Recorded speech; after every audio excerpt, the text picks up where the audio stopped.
नमस्कार दोस्तों, आप सभी का स्वागत है आपके अपने यूट्यूब चैनल AV97 क्लासेज में। आपका हार्दिक स्वागत, हार्दिक अभिनंदन है। आज की इस क्लास में हम कक्षा 8 इतिहास अध्याय नंबर 2 हमारा है दक्षिण के राज्य, जो हम पल्लव वंश हम अध्ययन कर रहे थे। पिछली क्लासों में हमने जो हमारी वीडियो थी उसमें हमने पल्लव वंश, चालुक्य वंश और पल्लव वंश के जो शासक थे विष्णु सिंह, महेंद्र प्रथम, नरसिंह वर्मन के बारे में हमने डिस्कशन किया था। आज की इस वीडियो में हम जो नरसिंह वर्मन द्वितीय के बारे में हम डिस्कशन करेंगे। और जिस भी साथी ने पिछली क्लासें नहीं देखी है तो उनको ज़रूर देखें और लाइक, शेयर और सब्सक्राइब चैनल को ज़रूर करें। ज़्यादा से ज़्यादा इस वीडियो को शेयर करना है। और आज के इस सेशन को हम शुरू करते हैं। हमारा जो टॉपिक रहेगा आज का, जो नरसिंह वर्मन द्वितीय कब इनका शासनकाल रहा है। 695 से 722 ईस्वी तक इनका शासनकाल रहा है। परमेश्वर वर्मन के पुत्र नरसिंह वर्मन द्वितीय का समय शांति का रहा था। तो नरसिंह वर्मन द्वितीय किसके पुत्र थे? परमेश्वर वर्मन के पुत्र थे। और उसके समय में राज्य में समृद्धि बढ़ी। राज्य में जो समृद्धि है बढ़ी है किसके टाइम है? नरसिंह वर्मन द्वितीय के टाइम। इनका जो टाइम कार्यकाल रहा है 695 ईस्वी से 722 ईस्वी तक इनका टाइम कार्यकाल रहा है। उसने चीनी सम्राट के दरबार में अपना राजदूत भेजा था। चीनी सम्राट के दरबार में अपना राजदूत भेजा नरसिंह वर्मन द्वितीय ने। नरसिंह वर्मन द्वितीय की मृत्यु के बाद उसका पुत्र परमेश्वर वर्मन द्वितीय। नरसिंह वर्मन द्वितीय की मृत्यु के बाद कौन बैठता है गद्दी पे? परमेश्वर वर्मन द्वितीय 721 से 739 ईस्वी तक शासन पर बैठा था। कोई इतना इम्पोर्टेंट नहीं हमारा नरसिंह वर्मन द्वितीय है। नरसिंह वर्मन द्वितीय के बाद उनका पुत्र परमेश्वर वर्मन द्वितीय आता है। परमेश्वर वर्मन प्रथम का पुत्र कौन है? नरसिंह वर्मन द्वितीय है। फिर नरसिंह वर्मन द्वितीय का पुत्र कौन है? परमेश्वर वर्मन द्वितीय है।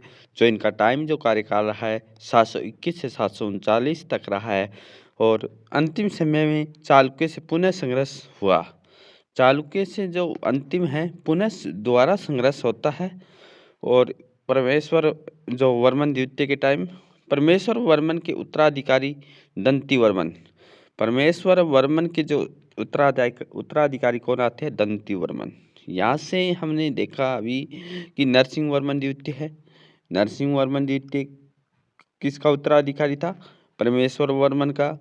फिर नरसिंह वर्मन द्वितीय का उत्तराधिकारी कौन आता है? परमेश्वर वर्मन द्वितीय आता है।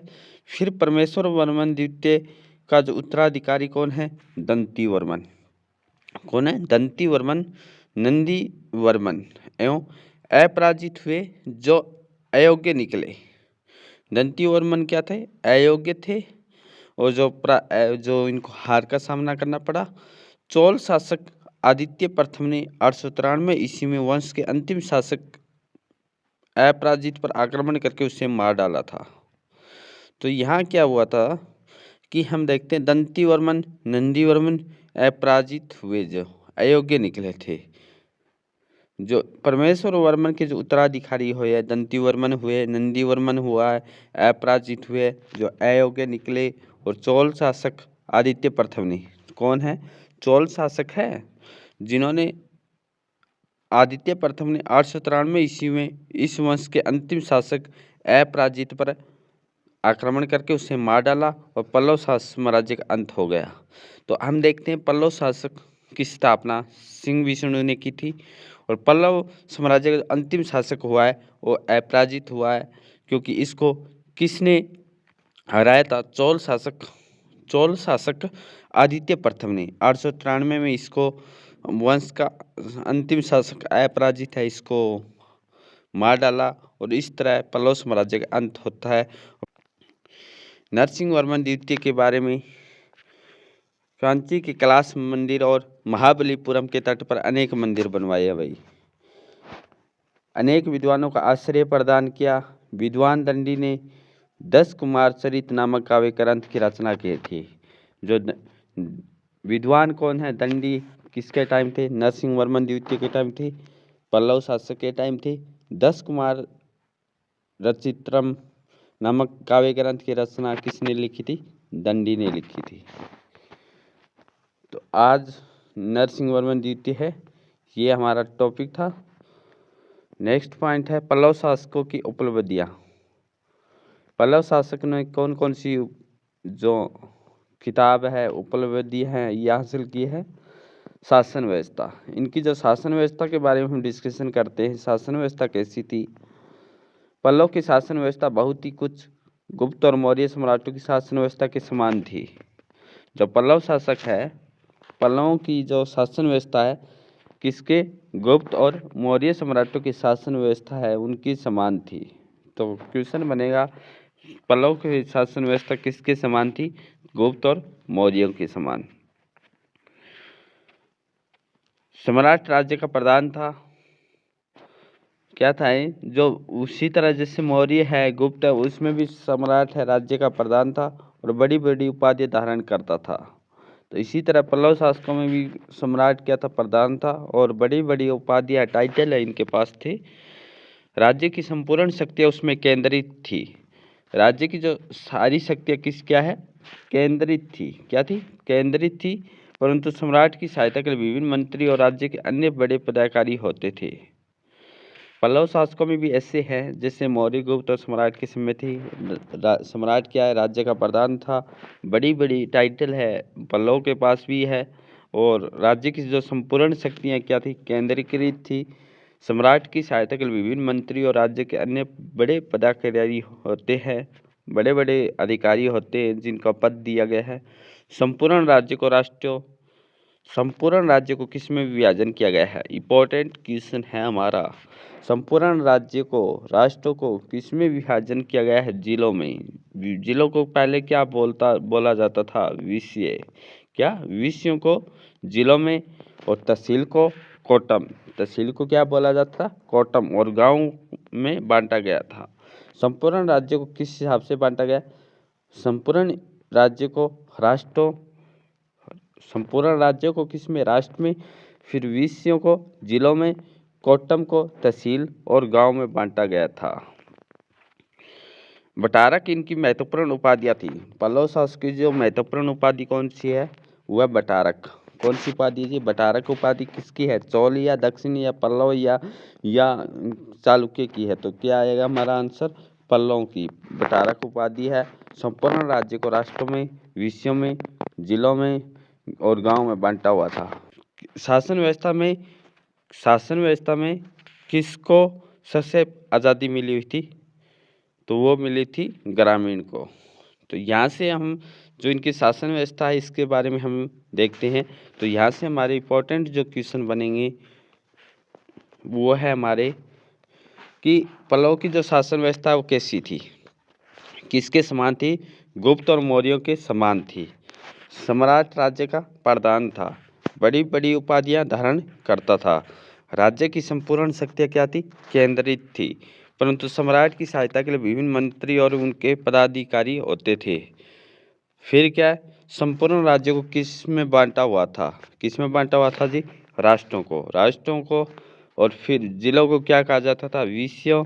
और तहसील को कोटम तहसील कहा जाता था। और फिर गांव में बंटे हुए थे। इनकी बड़ी उपाधियाँ कौन सी थी? बटारक इनकी महत्वपूर्ण उपाधि थी। शासन व्यवस्था में किसको अधिकार था? सबसे ज़्यादा आज़ादी मिली हुई थी, वो मिली थी ग्रामीण शासन को। कोटम प्रशासन की एक इकाई जिसके अंतर्गत गांव का एक समूह होता था। कोटम क्या होता था? कोटम होता था प्रशासन की जो एक इकाई है जिसके अंतर्गत गांव का एक समूह होता था। गांव का एक समूह, जैसे तहसील है, तहसील के अंदर जितने भी गांव हैं तो उससे क्या कहते हैं? तहसील। और पल्लव में इसको क्या बोलते हैं? कोटम। इनकी जो शिक्षा है और साहित्य कैसे है पल्लव शासकों का? पल्लव शासकों के समय में साहित्यिक प्रगति पर बहुत हुई।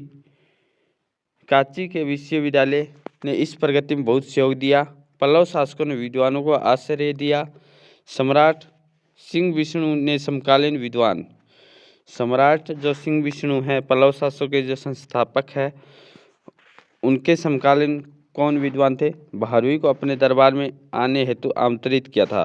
तो भारवी को अपने दरबार में आमंत्रित किसने किया था? सिंह विष्णु ने।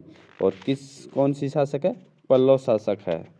विद्वान दंडी को उसके राज्य में राजकीय संरक्षण प्राप्त हुआ। दंडी भी किस में आए थे? पल्लव शासक के टाइम थे। और सिंह जो भारवी भी है कवि, वो भी किसके टाइम है? पल्लव शासक के टाइम है, सिंह विष्णु के। पल्लव शासकों के समय में संस्कृत के अतिरिक्त तमिल साहित्य का भी प्रगति हुई थी। तो पल्लव शासकों के टाइम है संस्कृत के अलावा किसको भी है? तमिल को भी है, तमिल साहित्य को भी है, ना कि हालांकि केवल संस्कृत को, बल्कि संस्कृत के साथ साथ किसको भी है? तमिल साहित्य को भी है। तमिल का कुरल नामक ग्रंथ इसी काल में लिखा गया है।